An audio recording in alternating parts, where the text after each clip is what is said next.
and he's the public liaison. So they contract the TxDOT to be the public liaison on projects like this. He's been doing that for 3 years, so the guy's got to have some pretty thick skin. So please welcome Stephen Rand. Hey.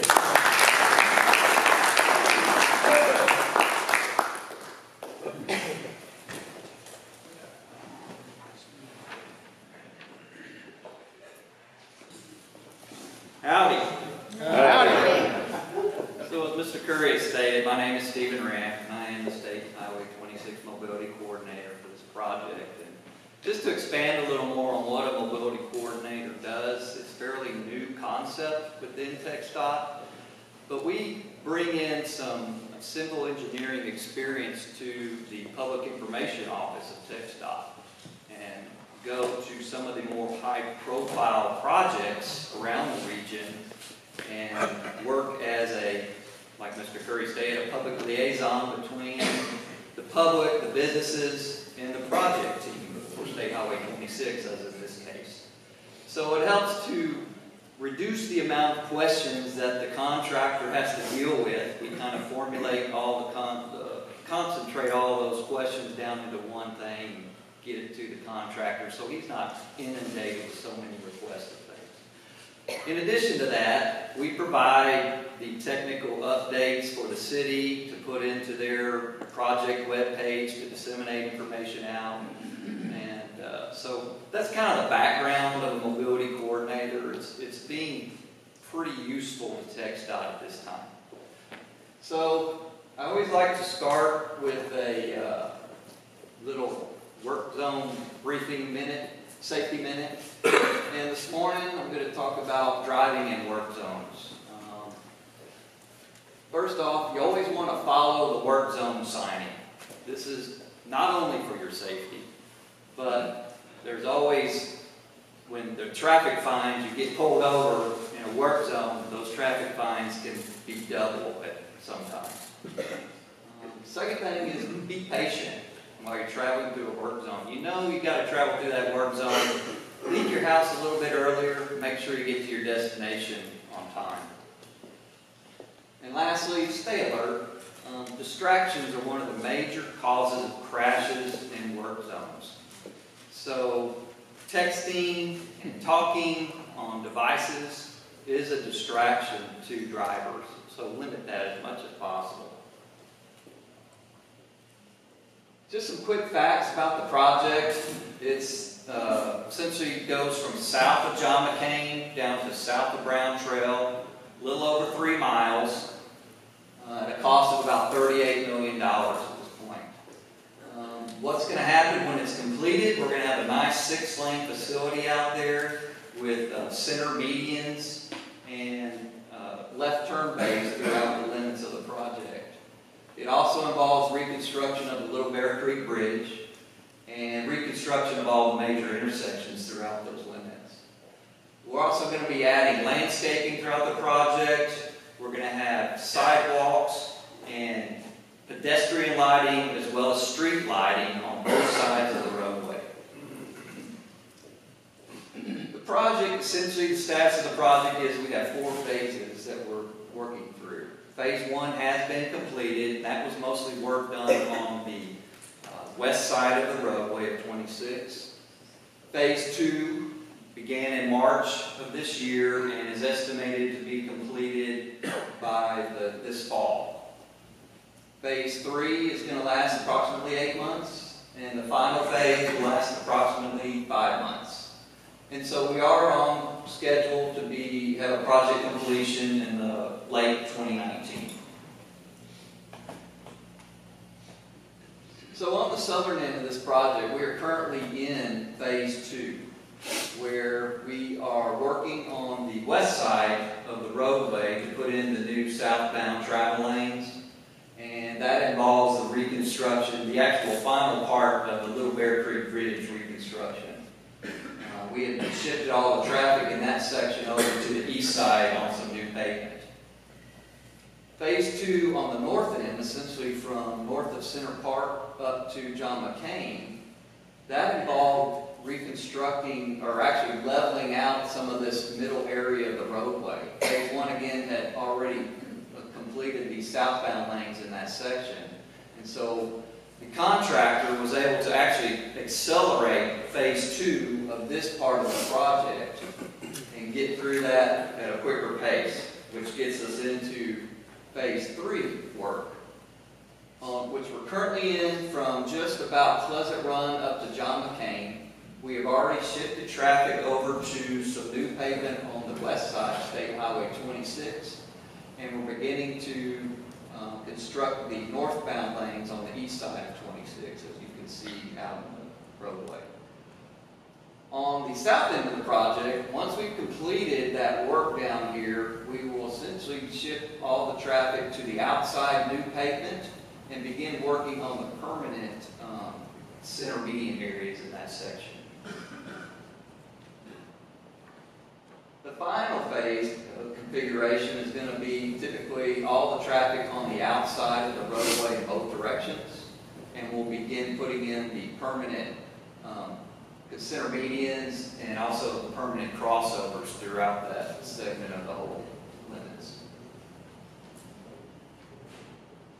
So again, the State Highway 26 project, you can go to the website sh26project.com. It's a good location to get information on the project. We try to keep it up as much as possible. But better yet, if you go on that website, there's a location where you can subscribe for emails and text alerts to help facilitate that information and get the information a lot quicker. You can also always feel free to contact me. I have my contact information here. I can also provide that with some business cards later on. And with that, that gives you kind of a brief update of where we're at. I'm not sure y'all got some questions. I can expand on that at this time if you like. Yes, sir. In your presentation, you said that, I thought you said. Yes, sir.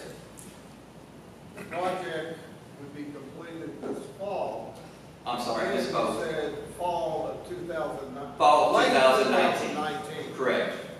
Sorry. It'll be fall of 2019. Fall. What will be finished this Fall to late 2019. Okay. We gained some time in the phase 2 construction, so we're hopeful that the contractor is going to take advantage of that work and expedite the rest of the project. Yes, sir. Mayor Newsom. Well, you said hopeful, that's an expectation. Correct. Switching into phase 3 now, lanes. Right. What we found.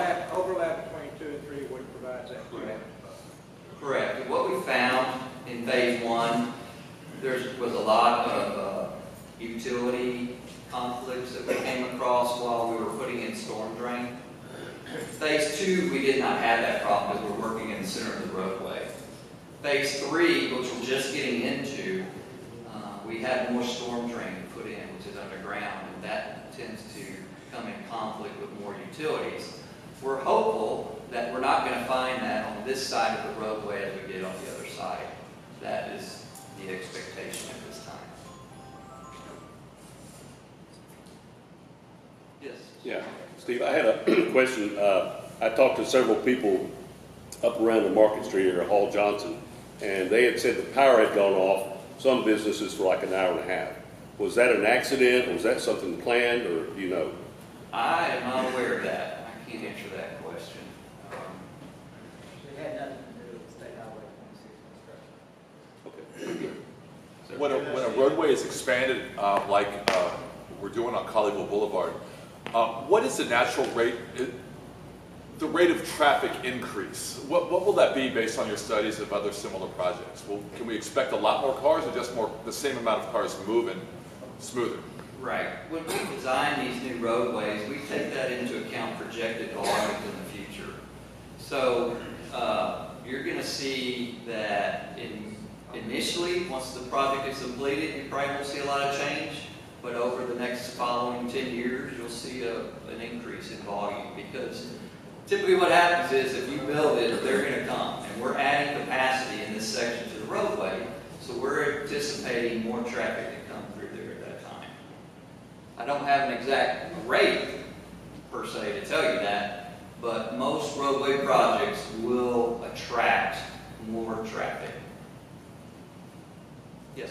Stephen, when I've heard late 2019, it was always substantial completion was the term that was used. Are you looking for substantial completion? In other words, maybe they're still working on medians or something, or if all goes as Can't planned, answer that at this time. Will definitely should be substantial completion. Now, again, it just depends on what we find in this phase 3 as we get more involved into it. That's going to be the critical point in determining when we're going to complete this project. Phase 4, we won't have any more underground work. It'll be all on top of the ground, putting in those center medians, putting in illumination, putting in the traffic signals. None of that really is invasive into the ground. So we'll have a better idea as we get further along. Once we get the storm drain in on this phase of the project, that will kind of be able to tell a lot better what the end time frame will be. Substantial completion does mean we have all of the pavement completed. And so typically what that involves is what's remaining is a punch list or any little items that the contractor needs to address to finish the project completely. When you, get finished with this, what are the plans from Brown Trail towards Fort Worth? Is there anything going there? Will there be a respite from construction for a while? What is that going to? Right. I'm not familiar exactly with what's going on. For what I've heard, that's not going to happen immediately, but the plan would be to match up a very similar cross-section to what's being done here and progress that further to the south. I'm Greg Foreman. I was told by the city of Hearst that TxDOT has informed them that starting in 19, they're going to continue on south all the way to Airport Freeway. Okay, I've not been made aware of that. So I will follow up on that. Yes, sir? Can you give us a quick summary of Thompson Terrace? There's a lot of businesses impacted there. Right. So Thompson Terrace, if y'all are aware, is located on the east side of State Highway 26. It is planned to be realigned with Main Street as part of this project. Currently, it was coming in just north of Main Street. As part of construction, we had to close that down in order to reconstruct and put storm drain in that section. Initially, in the plans, there was not a detour route put in. We have since gone back to the design crew and got a detour plan, and so we will be very shortly putting in additional signing out there to direct people to Thompson Terrace. Also, I've been speaking with a few businesses today, and I'm going to discuss with the project team if there's anything we can do to possibly expedite work in that area or see about opening Thompson Terrace up in the short term. I can't make any promises, but I will bring that up with the project. Yes?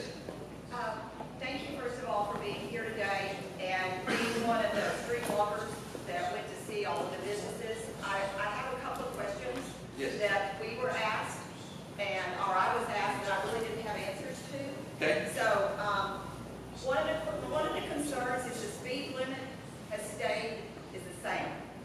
And that is a major concern if anyone's trying to turn left, and because there's not necessarily a left turn lane into some of these businesses.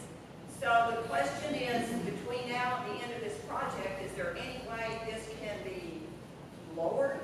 You talk a work zone area, but people are still going, 45 or whatever through there, and I'm just, not only concerned for you, but there's accidents that have happened. There's just people that have the biggest fear of turning left and just keep on going, and the U-turn and come back. And so that's just one of the questions I probably heard more from people is the speed on 26.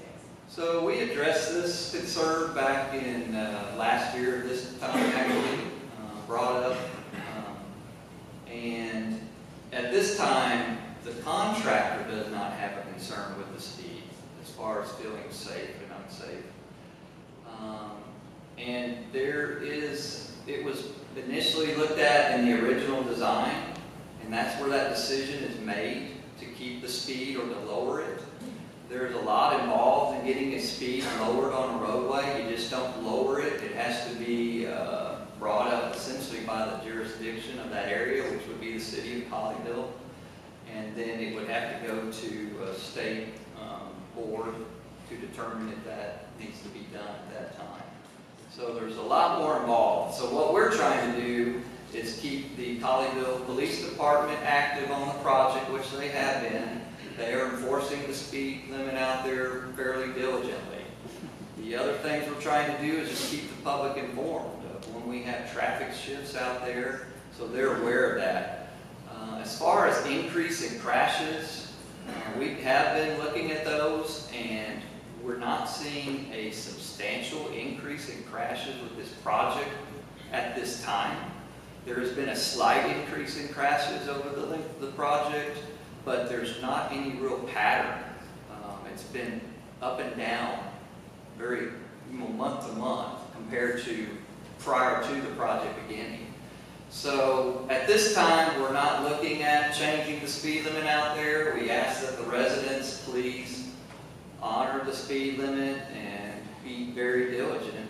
And like I said, when we had our work zone driving safety tips, be alert, stay off the cell phones, those natures. That's what's going to help reduce any kind of crashes in the work zone.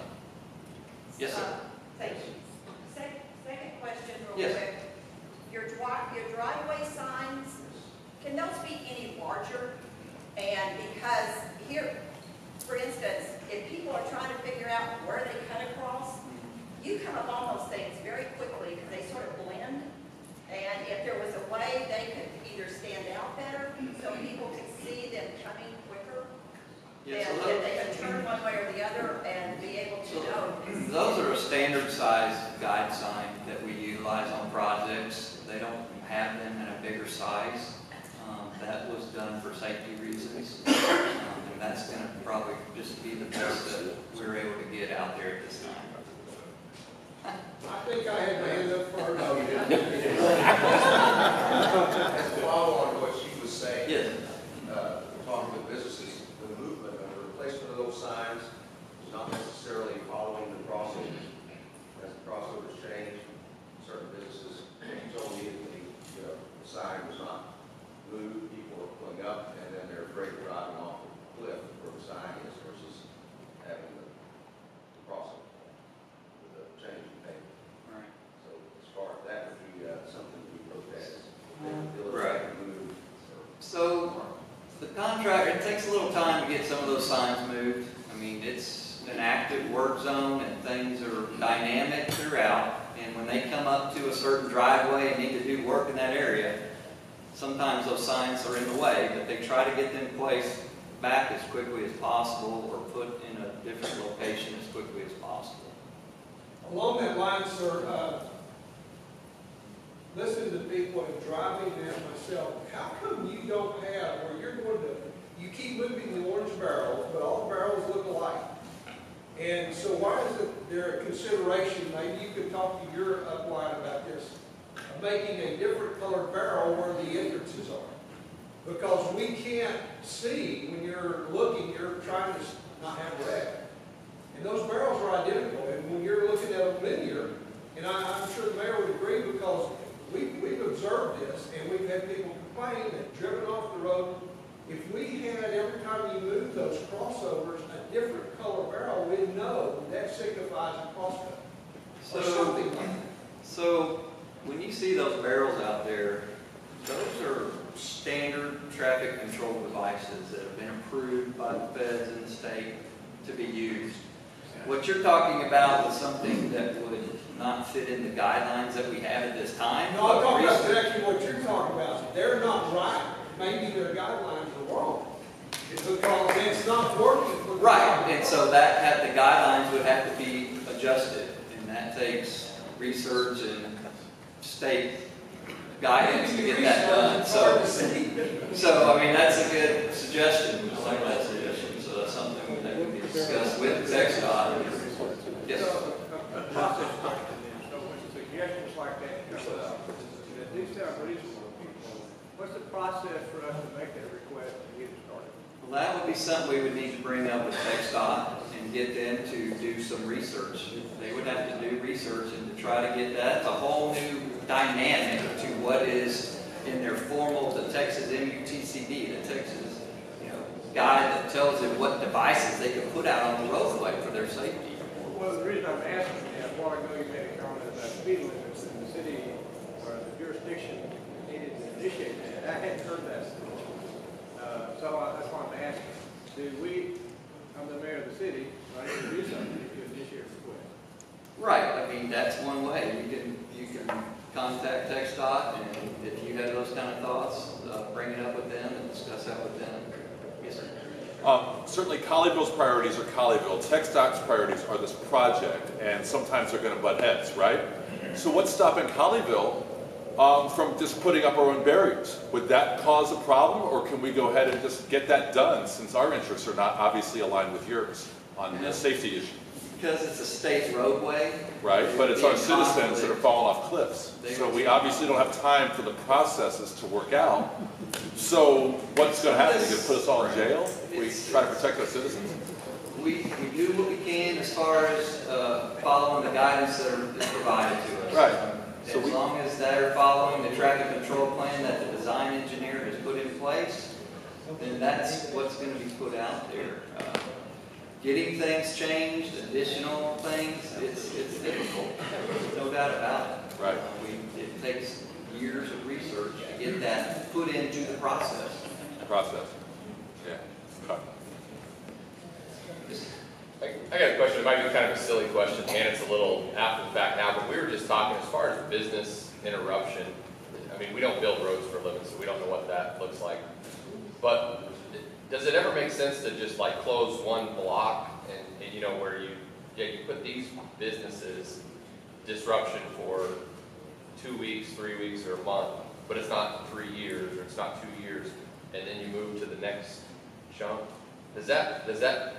Are there projects that are ever done like that? Does that make sense? Or? I have not heard of that. That's very unorthodox for projects just because it can be so difficult and impactful to businesses.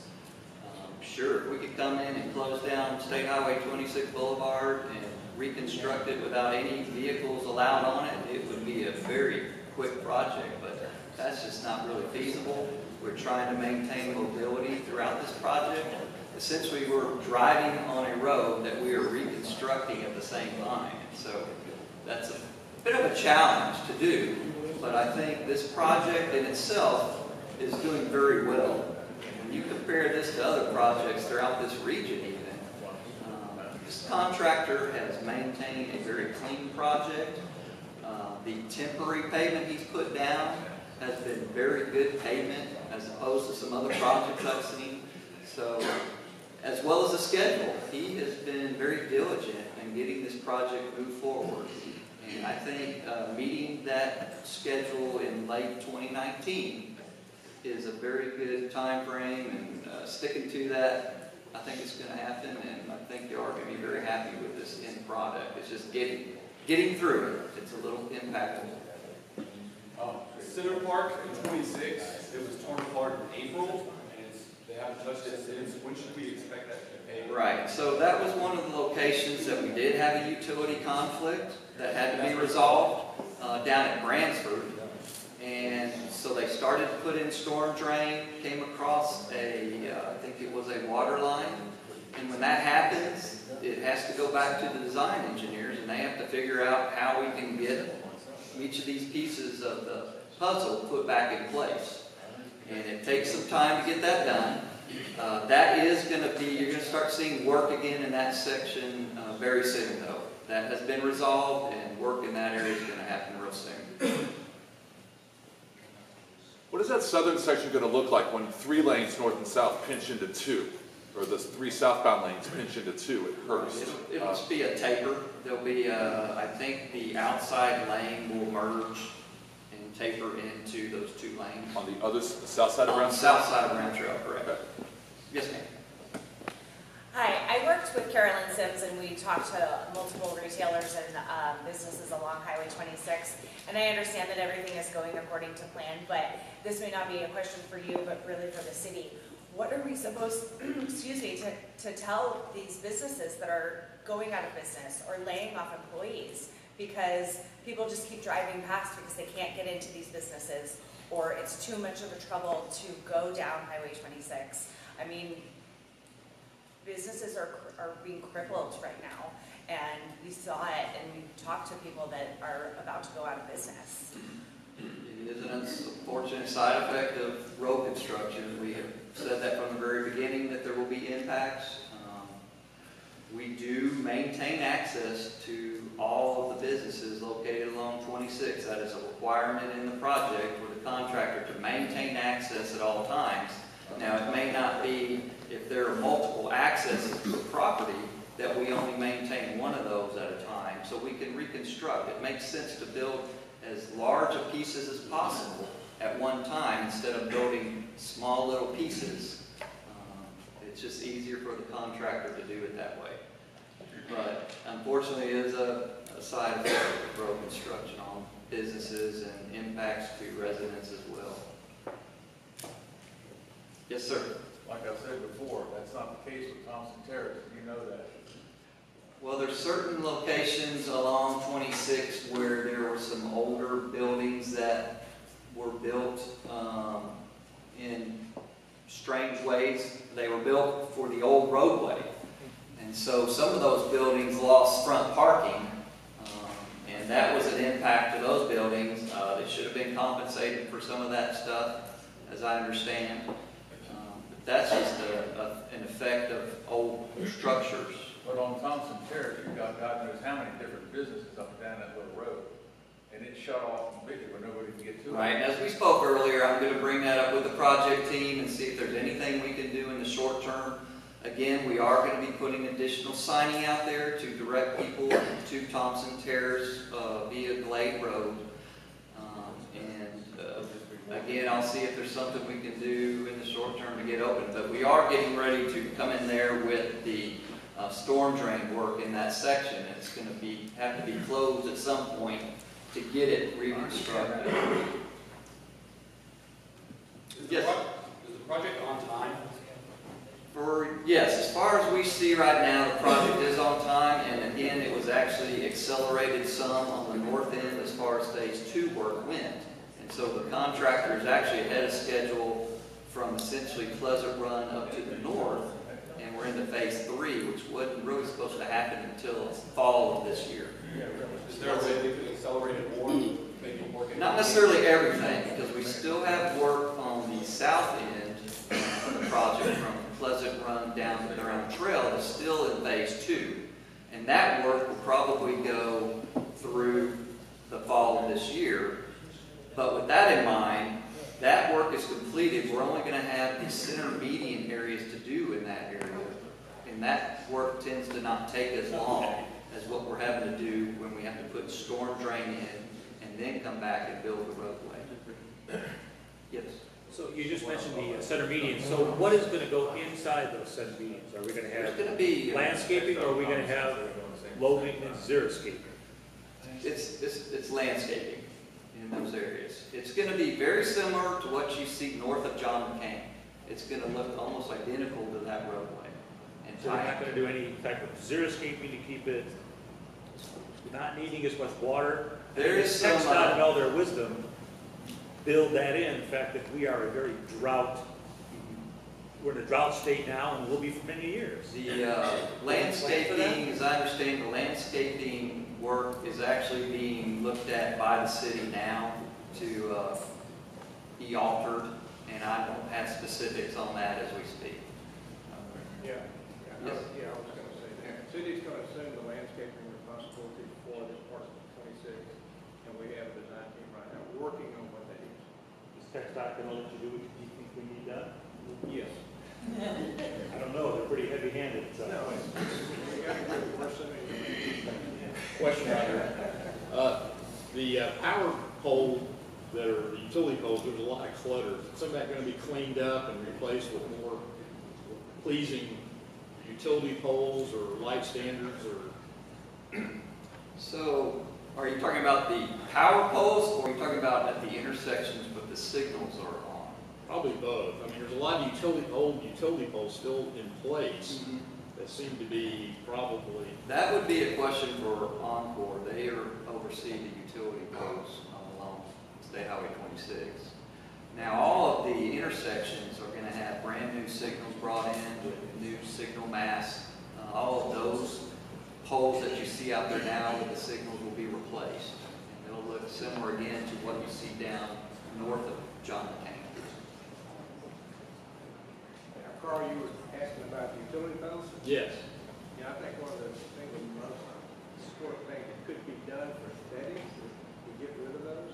And very difficult challenge, but I think it's a big vision, and it just takes a lot of willpower to make that happen. But I think, it's very expensive to do this. I think there was a proposition a number of years ago to bury those, but the city had voted that down, did they not? Yes. A number of years ago, the city had a proposition to bury those, and they voted it down. But with the power poles we have in place, I know, is there any possibility to make it a little more aesthetically pleasing? Too late. Let's talk about that. I'm not a big ambition kind of guy, but it takes the whole city to be willing to finish. Yes. I'm actually going to redirect this to Mayor Newton, because you just mentioned that you guys are the ones that are going to be doing the landscaping or everything about that. If you go on the north side up towards Grapevine, we just noticed, my wife and I, driving trees may not be the best landscaping idea in the median. Just when you're trying, from a business perspective, I'm on 26 and trying to see signs or where you're going, I'm looking at oak trees. They're beautiful, but I can't see the business I'm trying to get destination-wise. So y'all may have already thought of that. Just there's going to be some hardscape, there'll be landscaping, it hasn't been, there's a group working on that, so we're certainly, we'll see looking for interest. Is the landscaping the only thing the city's going to take it over when the project's completed? The state can still control the air of the road, the lights, and all that? Yeah, I just wanted to say, I thank Stephen for being here today. I've been in Colleyville since 1974. I had a business on Highway 121, which was now 26, which is now Colleyville Boulevard. I built an office in 75, and it was a 2-lane street with one blinking yellow light. About 3 years later, they widened that 121, Colleyville Boulevard, into 4 lanes with bar ditches. Some people like bar ditches. They think it looks pretty, but bar ditches also create problems in themselves. And I will tell you, the stress to businesses is hard. And I feel for these people, and it's not Stephen's fault. Bless his heart, he's having to answer questions and tell you things because he's got people around him that are doing work that they got to do it, and he's got to kind of help them out. So, but I feel for the businesses. As citizens, we need to get out and visit our local businesses. We need to get out and support them, and we need to appreciate that this is a long process because we're having to do infrastructure. Everything is going underground on the outside where the bar ditches were, which y'all may know this if you have businesses on here for very long. Those areas had been working those areas for those structures for 2 or 3 or 4 years before the construction actually started. And I appreciate what's going on. It's hard to have 4 lanes of traffic going through construction site and still have businesses have openings, so to speak. I appreciate what you do, and again, I'd recommend everybody get out and support our local businesses. Got time for one more question? Anybody? Thank you, Lewis. That's a great summation. Thank you. Stephen, thank you for coming. Appreciate it.